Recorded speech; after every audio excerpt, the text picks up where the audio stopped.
एक गांव में राजू और निशा नाम के पति पत्नी अपने बेटे छोटू के साथ रहते थे। एक दिन निशा का मन फिल्म देखने को करता है और वो राजू को इसके बारे में बताती है। अरे राजू, नई फिल्म लगी है थिएटर में, बड़ी ही अच्छी लव स्टोरी है। कल ही मेरी सहेली पूजा उसे देख कर आई है, क्यों ना हम भी देखने चले। वाह वाह वाह वाह डार्लिंग, तुमने मेरे मुंह की बात छीन ली। लेकिन वो भूत की लव स्टोरी है, तुम्हें मजा तो आएगा ना? क्योंकि पिछली बार तुमने भूत की फिल्म देखी थी तो 3 दिन तक मुझे अपने ऑफिस की छुट्टी लेकर घर पर ही रहना पड़ गया था। चलो जी, अब ज्यादा दांत मत दिखाओ और जाकर टिकट ले आओ, नहीं तो आज का खाना तुम्हें ही बनाना पड़ेगा। इसके बाद राजू अपने काम पर चला जाता है और फिल्म की टिकट बुक करा देता है और शाम को अपने घर जल्दी पहुंच जाता है। प्रीतम, टिकटें मिल गई हैं, वो भी कॉर्नर वाली, वो भी नाइट शो है। आज मजे करेंगे खूब सारा। Night show? लेकिन रात की टिकट क्यों ली? क्या तुम्हें पता नहीं उस रास्ते में चुड़ैल का साया और रात में वहां से कोई आता जाता नहीं? तुम सही हो निशा डार्लिंग, फिल्म भी आज ही देखनी है और रात में डरना भी है। अरे चुड़ैल वुड़ैल कुछ नहीं होता, तुम तो फालतू में लोगों की सुनी सुनाई बातों से डरती हो। उसके बाद रात में राजू और निशा छोटू को लेकर फिल्म देखकर बाइक पर वापस लौट रहे होते हैं। तभी राजू बोलता है, देखो अब तो थोड़ी ही दूर रह गया, अपना घर कहाँ है तुम्हारी चुड़ैल? मैं ना कहता था कि कोई चुड़ैल नहीं होती है, हाँ? तुम औरतें भी ना। तभी राजू की बाइक एकदम से झटके मारकर वहीं रुक जाती है।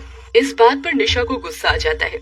ये आदमी ना मेरी बात नहीं मानता, देखा रुक गई ना बाइक और उड़ा ले मजाक, बेवकूफ कहीं का। अरे क्या तुम भी निशा, गुस्सा तो ऐसे कर रही हो जैसे मैंने बाइक खराब कर दी है। वो दोनों बातें कर ही रहे होते हैं कि तभी वहाँ एक गाड़ी आती है और रुकती है। उस गाड़ी में एक बहुत ही खूबसूरत औरत बैठी होती है। गाड़ी रुकते ही राजू उस गाड़ी के पास जाता है और उस औरत से बोलता है, अरे मैडम जी, हमारी बाइक खराब हो गई है और इतनी रात में हमें कोई मदद भी नहीं मिलेगी, क्या आप हमें लिफ्ट देंगी? हाँ हाँ क्यों नहीं, रास्ते में फंसे लोगों की। फिर राजू और निशा छोटू को लेकर गाड़ी में पीछे की सीट पर बैठ जाते हैं। निशा भी औरत का धन्यवाद करती है और बोलती है, धन्यवाद मैडम लिफ्ट देने के लिए, मुझे लगा कि कहीं ये रात इस जंगल में ना काटनी पड़ जाए। वैसे भी इतनी रात हो चुकी है और सुना है ये रास्ता भी बहुत खतरनाक है और चुड़ैल भी है यहाँ। तभी राजू बोलता है, निशा, मैंने कहा था ना कि ये अंधविश्वासी बातें ना किया करो, कोई चुड़ैल नहीं होती। राजू की इस बात पर औरत एकदम से गाड़ी रोक देती है और बोलती है, राजू तुम्हें अपनी बीवी की बात पर यकीन करना चाहिए और थोड़ा डरना भी चाहिए, चुड़ैलें होती। क्या मैडम जी, आप भी ना चुड़ैल नहीं होती हैं, आप भी इसी की बहन है लगता है। तभी वो औरत चुड़ैल बन जाती है और राजू की तरफ घूमती है। दांत दिखाना बंद कर, बोला था ना कि चुड़ैलें होती हैं, लेकिन तूने मेरी बात नहीं मानी। अब क्या बोलेगा हैं? ऐसा कहकर चुड़ैल बंद गाड़ी के अंदर ही राजू की गर्दन पकड़ लेती है। चुड़ैल जी, मेरे पति को माफ कर दो, ये तो बेवकूफ है, मैं इनकी तरफ से माफी मांगती हूँ।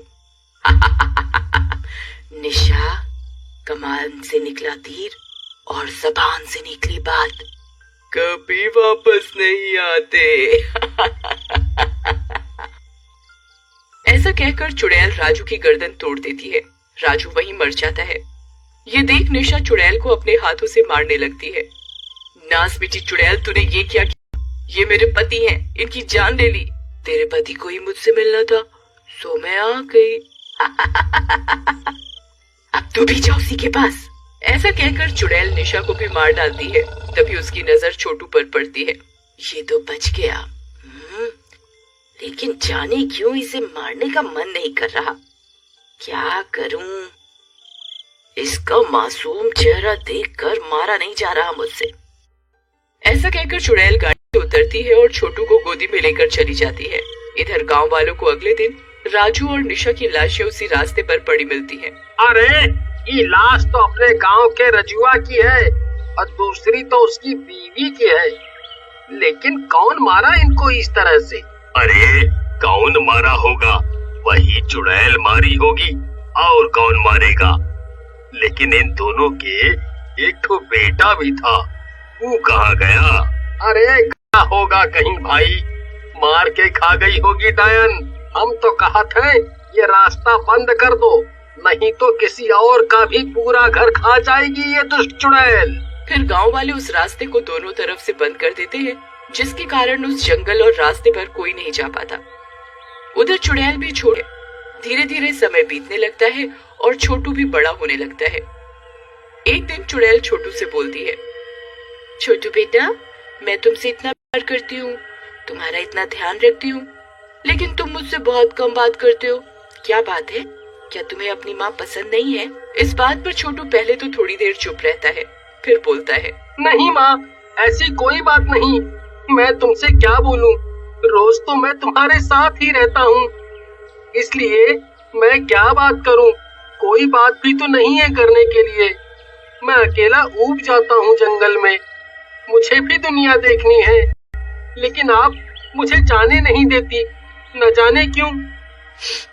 बेटा, मैं नहीं चाहती कि कोई तुझे मुझसे छीन ले, बस इसीलिए मैं तुझे कहीं नहीं जाने देती। लेकिन तुझे जाना है तो जा, लेकिन किसी से ना कहना कि तू जंगल से आया है और वहां रहता है। इसके बाद छोटू रोज सुबह जंगल से जाता और रोज रात को वापस लौटा था। वो दिन भर इधर उधर घूमता, लोगों से मिलता और उनसे सब चीजें जानता और चुड़ैल को भी बताता।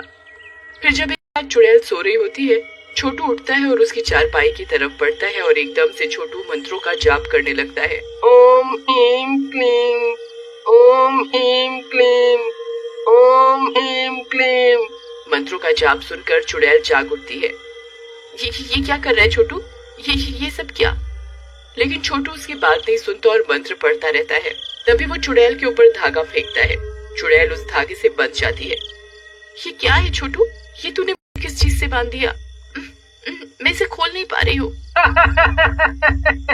ये सब तेरे कर्म है मेरी चुड़ैल माँ। चुड़ैल माँ? ये सब क्या है छोटू? जल्दी से खोल मुझे, मैं तेरी माँ हूँ। मेरी माँ? मेरी माँ को तो तूने मार डाला था मेरी आंखों के आगे। तूने क्या सोचा मैं सब भूल गया? लेकिन बेटे, मैंने तो तुझे अपने बेटे की तरह प्यार दिया है। एक माँ से उसके बेटे को छीनकर माँ बनने चली हो? मुझे तो बस एक मौका चाहिए था यहाँ से निकलने का और मंत्र सीखने का। वो मैं सीख गया हूँ अपने गांव के पुजारी से। सही कहा इंसान के बच्चे, तू भी और इंसानों की तरह दोगला निकला, लेकिन मैं तुझे जिंदा नहीं छोड़ूंगी। तुझे भी तेरे माँ बाप के पास भेज दूंगी। तभी वहाँ गांव के पुजारी पहुँच जाते हैं। दुष्ट चुड़ैल, किसी और के संसार को उजाड़कर पर गंगा जल छिड़क दे। चुड़ैल माँ, ये समझ लो कि तुमने मुझे पाला है, तो मैं भी बदले में तुम्हें चुड़ैल के जीवन से मुक्ति दिला रहा हूँ। ओम ह्रीं क्लीं स्वाहा। ऐसा बोलकर छोटू चुड़ैल पर गंगा जल छिड़क देता है और चुड़ैल मुक्त हो जाती है।